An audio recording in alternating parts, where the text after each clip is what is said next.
Hello students, welcome to section 7 of chapter 1.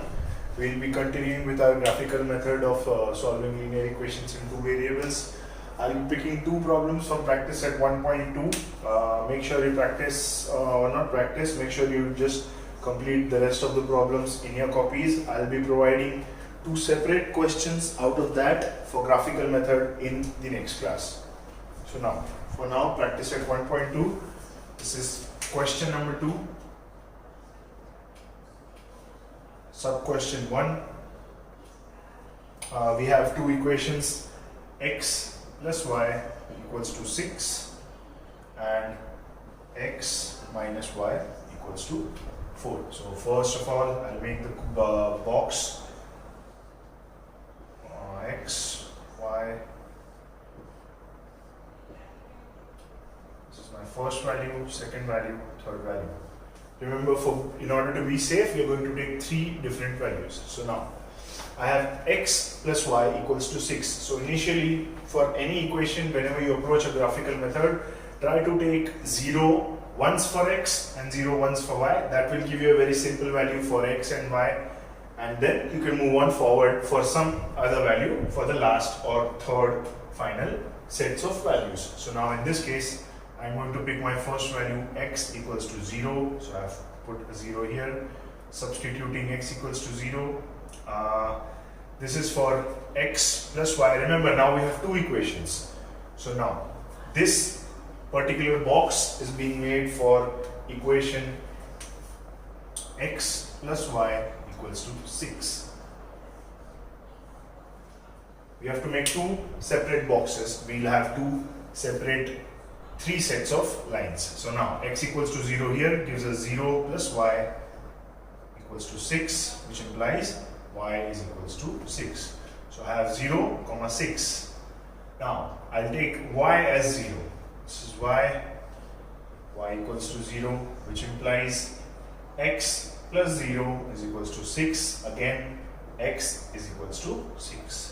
So now I have two sets of values. Now taking the third set of value, I can take any value, it does not matter. It will lie on the line and we'll check once that whether or not a different value lies on the line, so that you all are clear of the doubt that there is no set of rules of which point to pick or which point to substitute in the equations. So now in this case, I'll choose x is equals to 2. So I have to write a 2 here. This implies 2 plus y is equals to 6, which implies y is equals to 6 minus 2, therefore y is equals to 4. So this is 2, 4. I am taking a fourth value in order to prove that it does not matter which point you take. This will also lie on the same line. So in this case, I will take x is equals to 3, which implies 3 plus y is equals to 6, which will give me an eventual value of y is equals to 3. So I'm going to check if 3, 3 lies on x plus y is equals to 6. Now coming back to marking the points, or sorry, plotting the points. So I have 0, 6. This is 0, and I have plus 6 over here. So this is 0, and this is 1, 2, 3, 4, 5, 6. This is my point 1. This is 0, 6. Then I have my second point as 6, 0. So x value is 6. Y is 0. We will always, whenever we talk about graphical points, we will talk in terms of x, y every time, x, y. So I will say the first coordinate, whichever point I say as the first coordinate is going to be the x coordinate. So this is 6, 0. So I go 6 in this direction, 1, 2, 3, 4, 5, 6, and my y coordinate is 0. Therefore, my point lies here. This is my second point. Now back to the third point. I have 2, 4. So I have to go 2 in the positive x and 4 in the positive y. So this is 2, and now going up here, this is 4.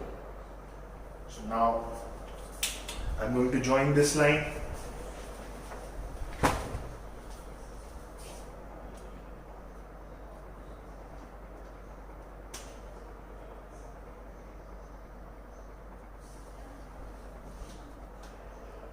As you can all see, approximately my graph or all three lines lie on the same line. Now, in order to check if my fourth point is on the line or not, So remember, our 4th point was 3, 3. 3, 3. So now 1, 2, 3, 1, 2, 3. Go here. As we can see, this is my 4th point over here. 3, 3. So, as I said again, it does not matter what value you take. Whatever the value you will take, it will lie on the line. Just make sure that your calculations are correct. Now, once we have done this, we have to find equation for x minus y equals to 4. Now, I'm going to erase all of this, but whenever you write a solution, you need to show these calculations, else you will not get marks whenever you directly write these values. So, just to be sure, you have to write these values. You cannot skip these values while you write a solution. So now, for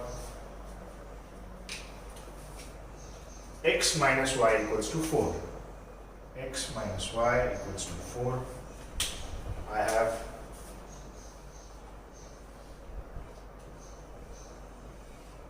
x, y, I'll put x as 0 once, y as 0 once. So now, step 1, x is equals to 0, which gives me 0 minus y is equals to 4, which implies y is equals to minus 4. So I have first value as minus 4. Second, y equals to 0, which again similarly implies x minus 0 is equals to 4. In this case, x is equals to 4. So I have plus 4, 0.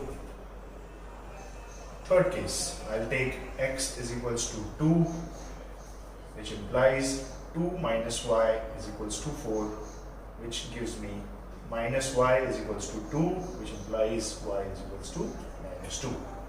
So this is plus 2, this is minus 2. I have all my 3 points. I'm going to mark these points on the graph. So first one is 0, minus 4, x is 0, y is minus 4. So 1, 2, 3, 4. This is my point 1. This is 0, minus 4. Second point being 4, 0. So I have 4, 1, 2, 3, 4. This is my second point, 4, 0. And my third point is x2, y is minus 2. X is 1, 2, y is minus 2, which is over approximately here. This is 2, minus 2. Now, joining these lines,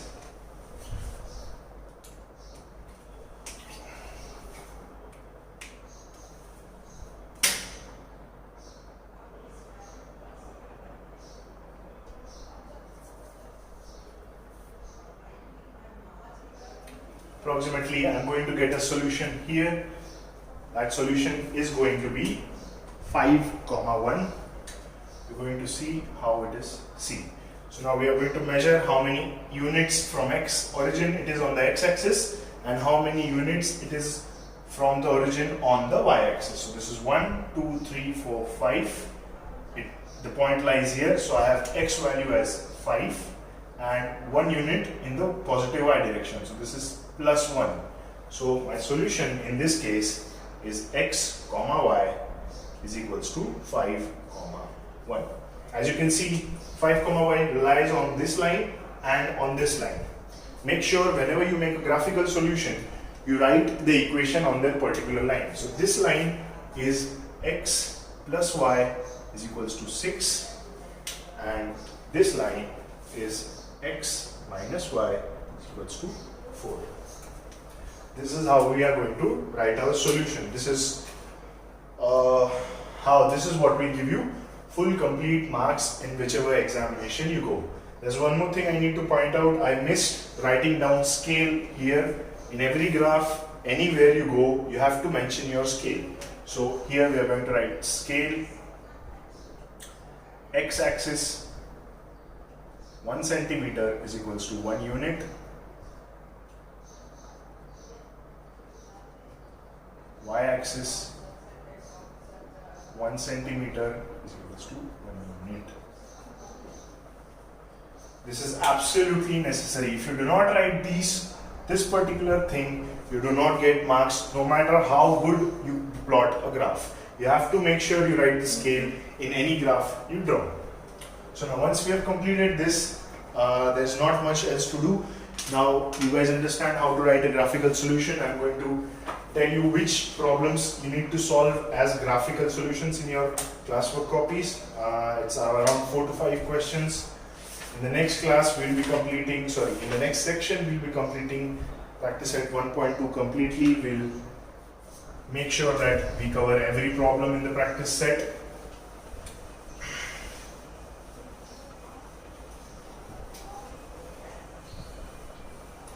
So now for homeworks, we have practice set 1.2, question number 2. I have sub question 5, sub question 6, and from practice set 1.1 I have question number 2, sub question 1, sub question 2, sub question 3, and sub question 4.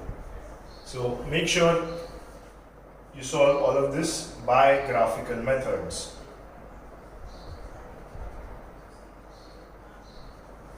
All of these need to be in your classwork copies, and you do not have solutions for this. Make sure you practice it practice it before putting down the solution in your classwork copy. That will be all for this section. Thank you.